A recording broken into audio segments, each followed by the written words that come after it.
Si Remulla parang aso, no? Ang lakas ng pang-amoy. No? Naamoy niya po. Itong mga bagong empleyado. Last minute po, hired po ito. Itong mga 204 po 204 po.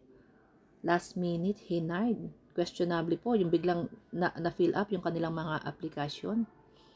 Bago maupo si Remulla, ang lakas ng pang-amoy ng lolo ninyo. From 204, yung 99 po doon na-identify na in high position po. Last minute. Nagtatanim po ng mga tao sa loob ng ombudsman, naamoy ni Remulla. Balik sa doghouse. Grabe, no? Bago maupo si Remulla, talaga nag-hire ng 204. At yung 99 pa doon, matataas na position. Pinasok na talaga nila matagal na, pati hustisya. Kontrolado nila.